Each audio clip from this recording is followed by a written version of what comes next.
Hey there, everybody. Welcome to this bonus episode of the Higher Ed Geek Podcast, episode number 129 with Karan Raturi, who works with upGrad, focusing on their North American market. So he shares his story, but also just the unique tendencies of upGrad as the global leader in digital education in terms of really networking global populations of students and working across many different countries. A lot of the folks out there, the organizations currently in EdTech kind of just focus on their home countries and maybe eventually over time expand globally, but upGrad is kind of going hard and fast on the global expansion. It's really interesting to see and just great to also hear the level of care and kind of student-centered perspective and kind of focus on collaboration and the human aspect of the students and the programs that they support. So really great work that they're doing. Some great resources to check out as always and ways to connect with Karan and upGrad. So definitely do that. And as always, go check out our merch store and go support us on Patreon. They help keep the lights on, and just appreciate everyone checking those things out and supporting us there and for listening to the show. So without further ado, this is episode number 129, a bonus episode with Karan Raturi.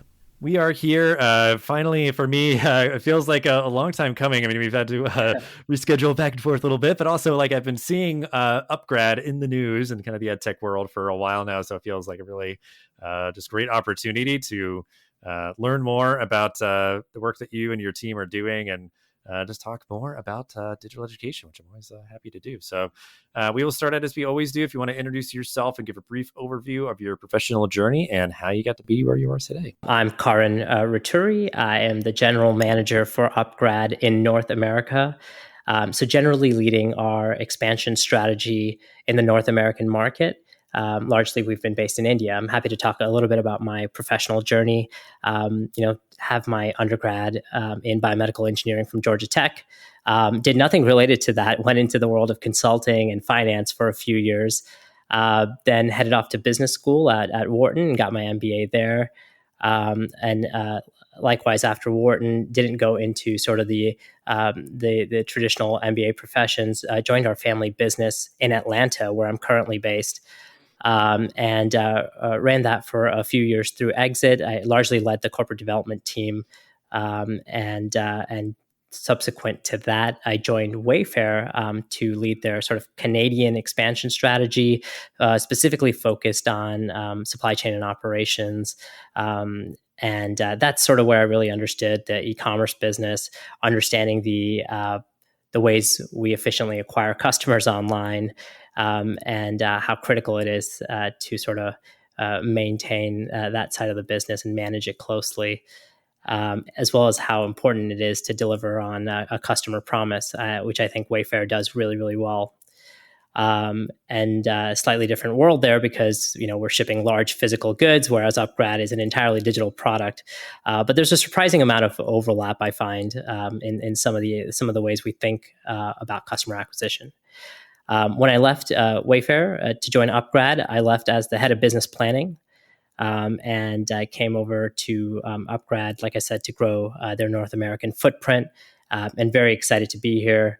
And really deliver on the learning outcomes that we are so focused to bring to not only the South Asian customers that we've had historically, and now expanded to Europe, Middle East, Africa, Asia Pacific region, and now North America.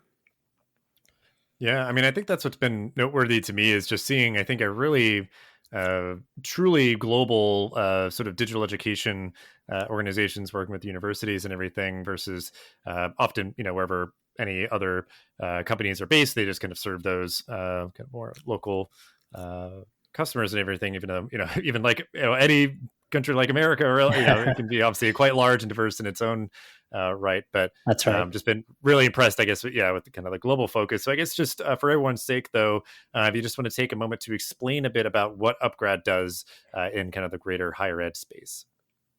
Sure.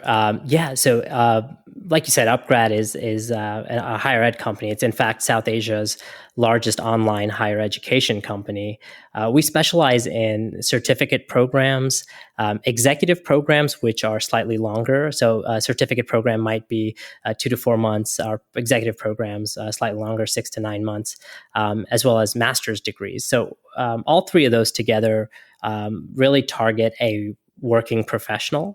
25 to 45 is, our sweet spot. But frankly, we're in the business of lifelong learning.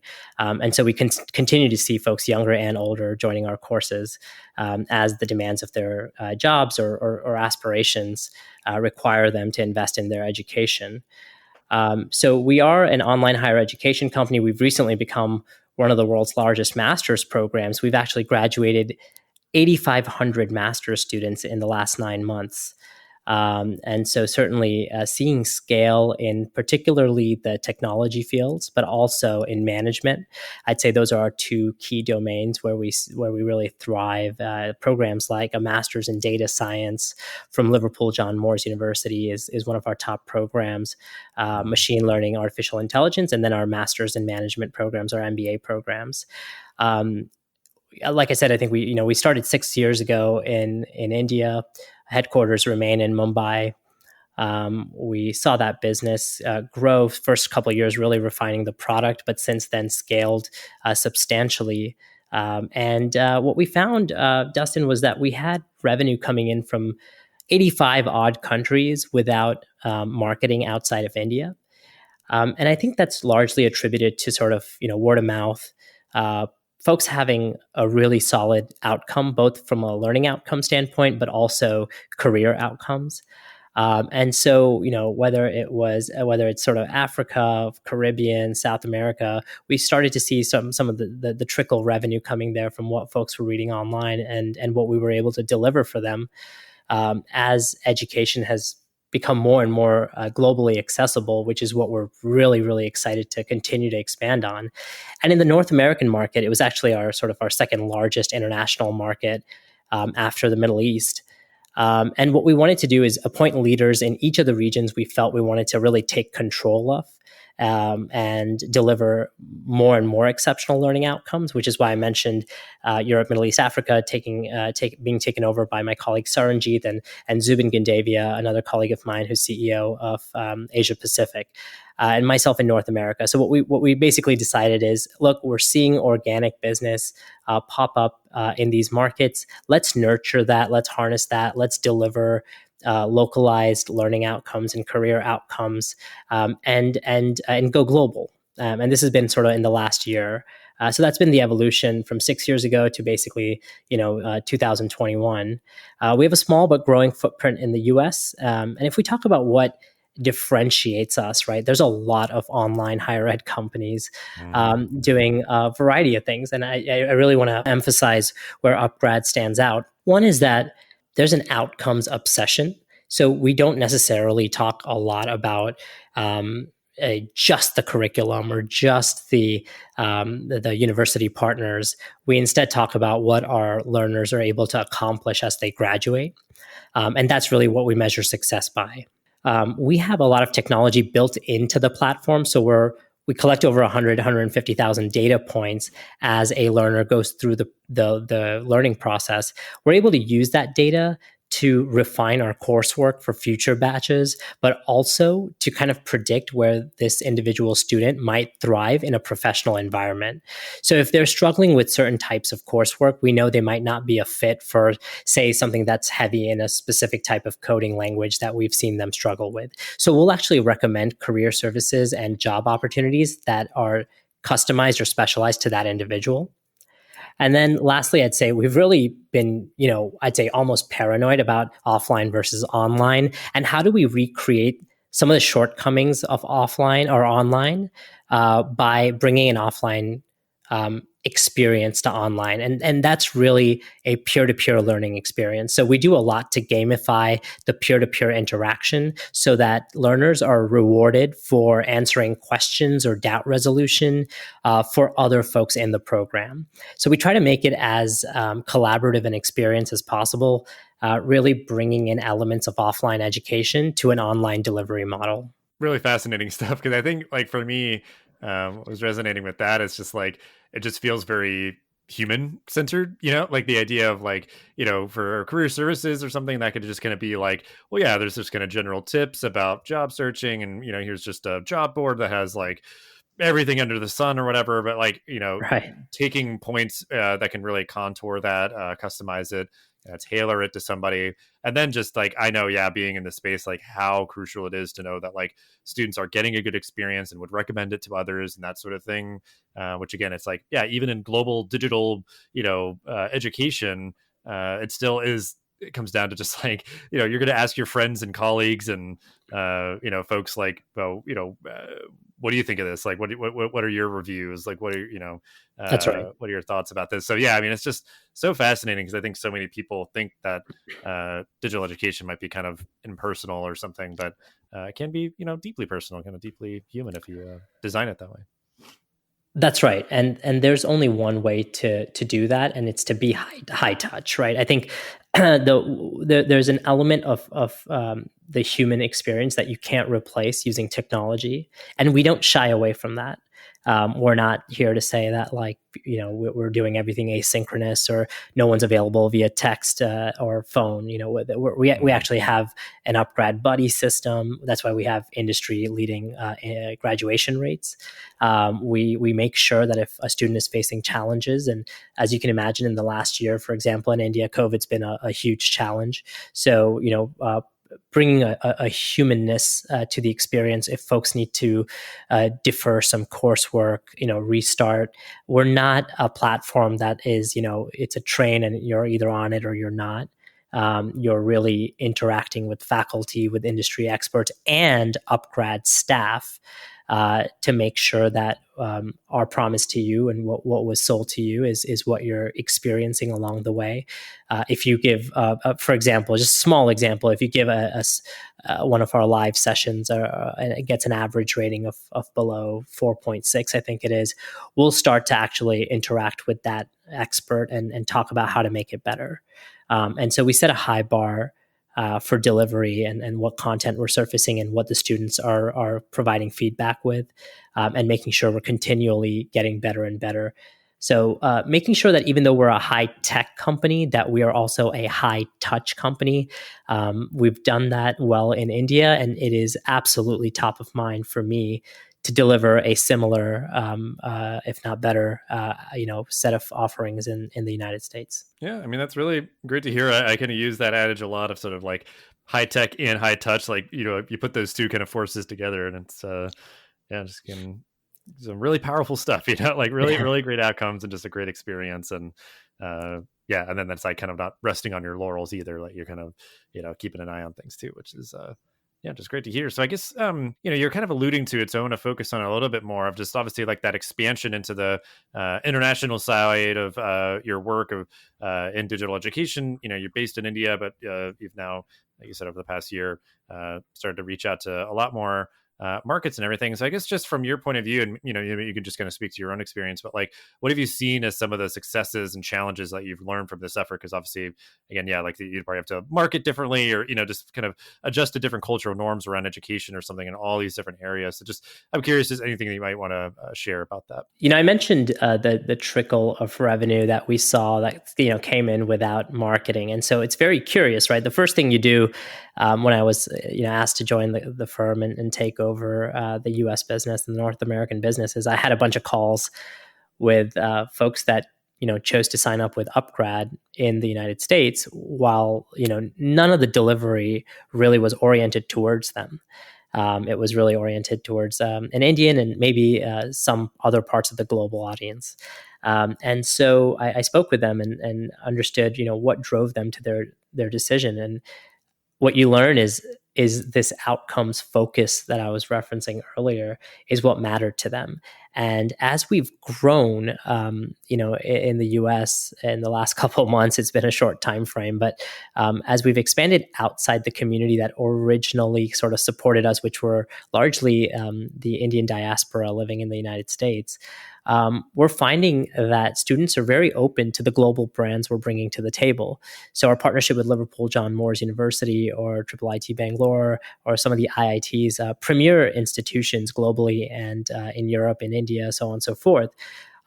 Because we're being able to take their coursework and scaffold it with our career services, with our high touch sort of upgrad buddies and mentors, they are signing up without hesitation that this university is not, the one in their state or the one they're most familiar with, or the MITs of the world. So I'm fascinated and excited that outcomes-driven online education is resonating that deeply without just an affiliation for what's comfort or what's most sort of familiar.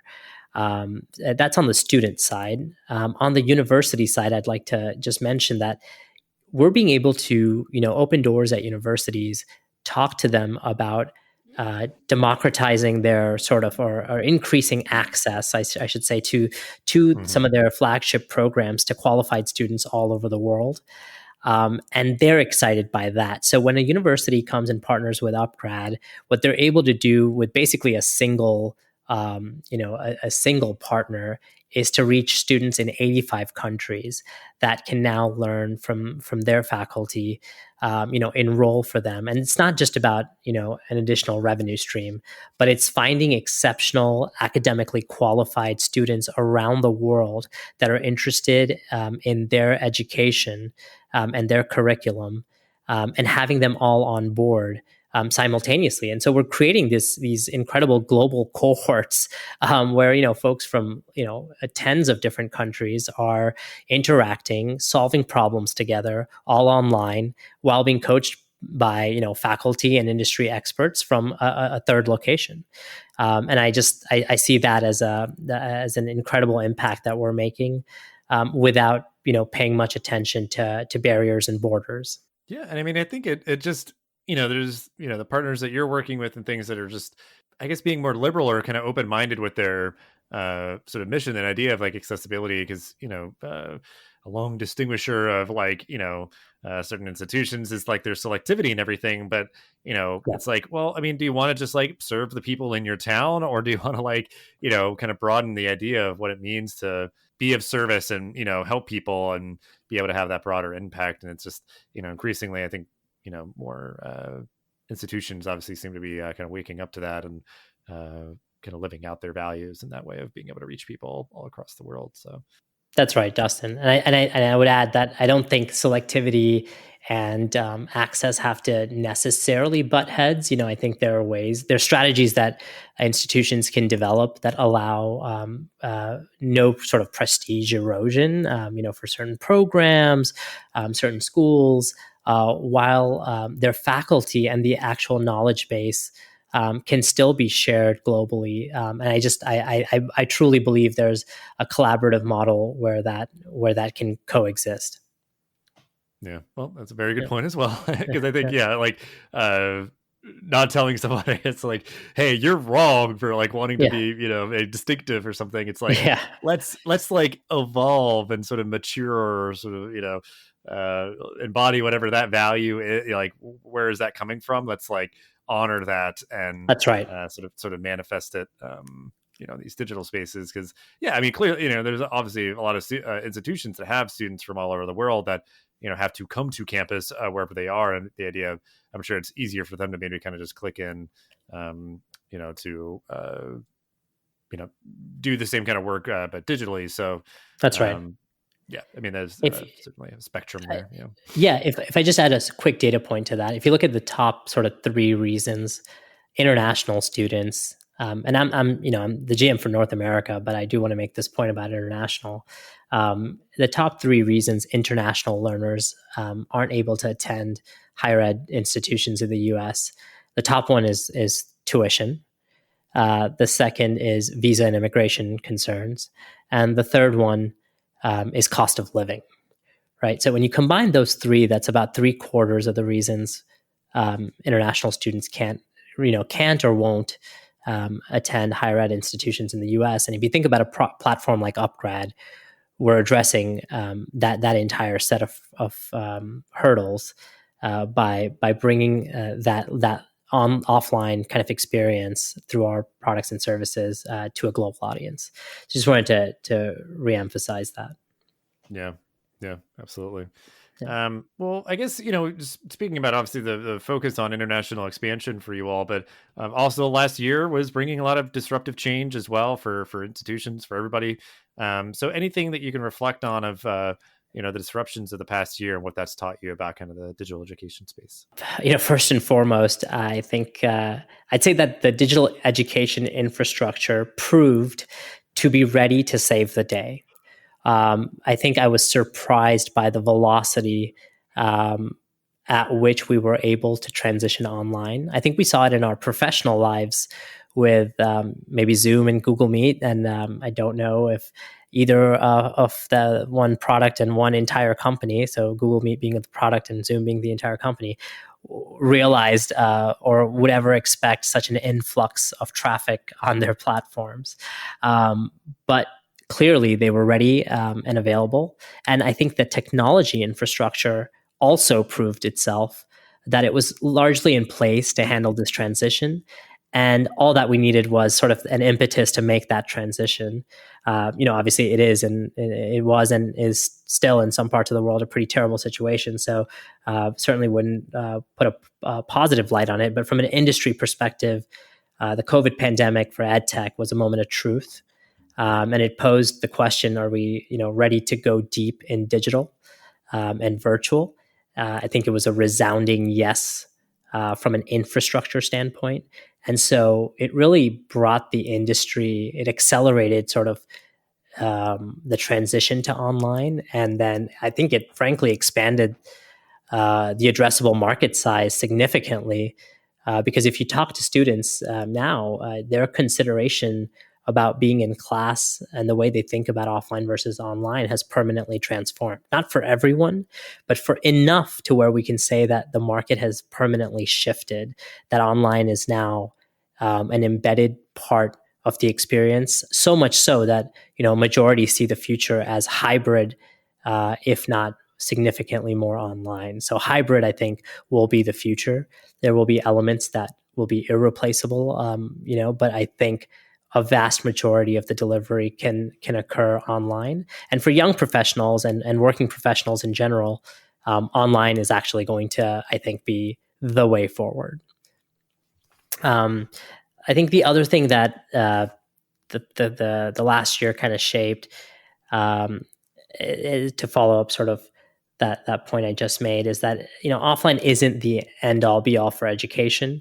We saw that online is not just feasible, but it's convenient, flexible, and a preferable way to learn. Folks were able to sort of spend more time with families, kids, and take care of so many of other parts of sort of life's administrative and obligation duties. That I think it's going to be an irreversible preference for many. And so I just want to sort of add that to the back of what I said earlier. Yeah, I mean I agree. I mean, I think that's absolutely the future, is definitely more of that hybrid, and yeah, the idea that digital education is here to stay. If there's any doubts, it's I would think most of them kind of been abated by this point, but yeah, because I mean, so many more people were exposed to it, again under sort of unfortunate circumstances and forced into it, but that it creates just sort of a more acceptance and normalcy, and just sort of having at least so much built out now, it'd be hard to kind of just take all of that away. And students and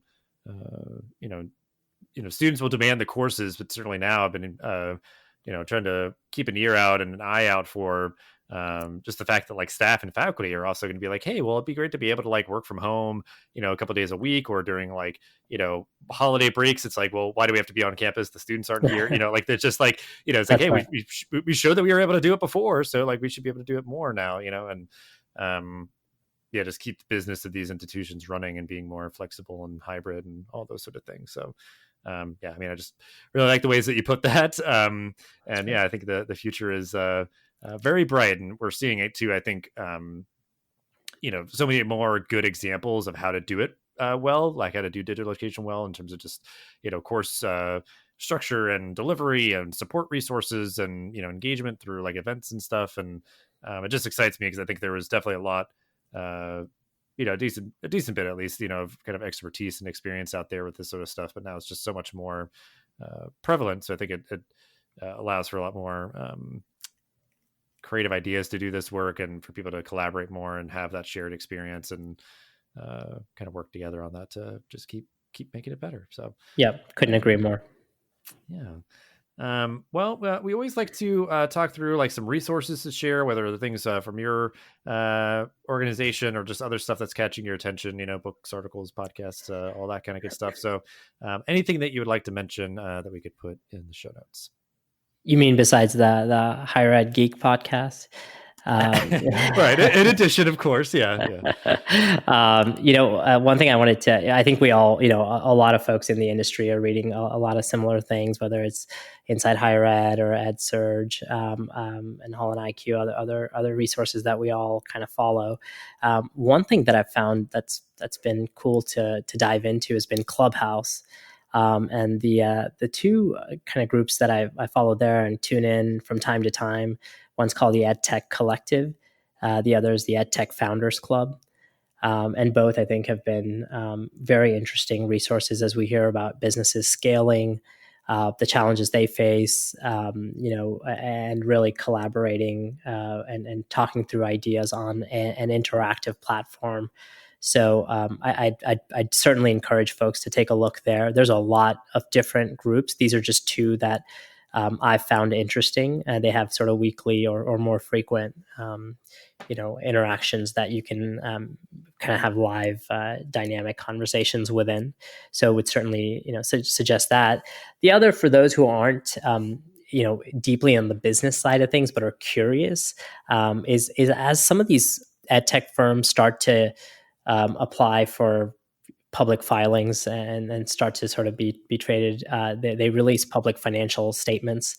I think 2Us was probably one of the first ones. And so would certainly recommend anyone kind of studying a business to look at, 10Qs, 10K, so quarterly and annual filings of these companies reveal a ton about the state of affairs. So would certainly encourage that as well.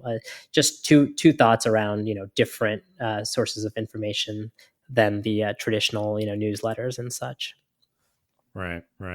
Yeah, I mean, all good stuff. And I think, I know there's a lot of chatter around, because 2U being, I think, a pretty seminal one for this sort of current era of digital education. But then Coursera more recently, there's a lot of chatter around that one as well. Just sort of like, how are these companies sort of spending their dollars, what's gaining more traction or not, and that sort of thing. So I mean, not probably what most people think of as like engaging relevant reading, but definitely some real, like, because that's just literally like the reality. Like certain people are gonna maybe talk a big game about one thing or another, but proofs in the kind of the pudding there. But so we'll link out to all that and ways to connect with you and upGrad. But we always like to kind of close out, though, give you opportunity for any final thought or call to action on this topic that you'd like to wrap up the episode with.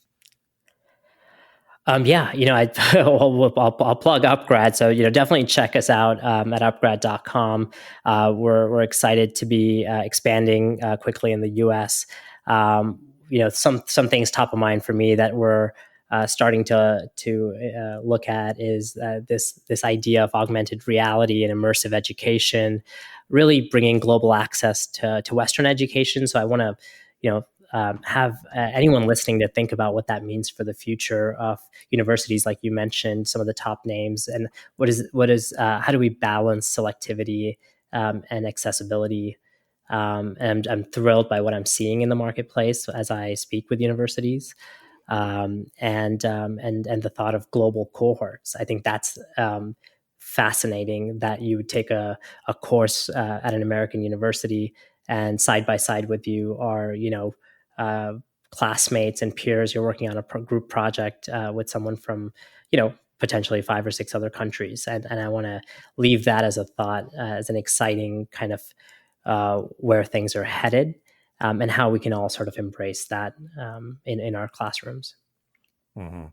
Yeah. Well, I think, two interesting points. I mean, just to conclude on and emphasize and, frankly, I agree with you, but like the idea of like a lot of what's happened, I think is kind of like just the beginning of just like, That's right. like building out like, good, smart courses with, engaging videos and different things like that. But then the idea of like, okay, well then how about we start building on that with something, like augmented reality or whatever. And then to end it again, just the idea of like, kind of being human, where it's just like, okay, we've got all these amazing people who are pursuing their education together. Like, how can we really more intentionally bring them together for, those like working groups, or even like, I've seen, immersions that could happen anywhere in the Yes. world be like just, amazingly impactful for students. So like leaning into that and doing, uh, you know, uh, really smart things with that as well, of saying like, no, this is like a big priority for us, of like bringing these peer students together to learn together, whether it's, online or in person. But, again, the hybrid idea of like, what's the best of both worlds that we could do to make, ultimately the best learning experience. Absolutely. Agree with you, Dustin. Well, I feel like we covered so much great stuff, and like I said, I mean, I'm just seeing so much awesome news kind of coming out from upGrad lately, and very Yeah. grateful that we got the opportunity to chat here and just learn more about it and learn more about your background as well. So again, we'll have ways to connect with you and upGrad and everything that we mentioned in the show notes as usual. But just thank you again so much for taking the time to hang out for the episode. It's my pleasure, Dustin. Thank you so much for having me. Thanks for listening to this episode of the podcast. Make sure to rate, review, and subscribe so you never miss an episode. Thanks again for listening, and we'll see you in the next episode of the Higher Ed Geek podcast.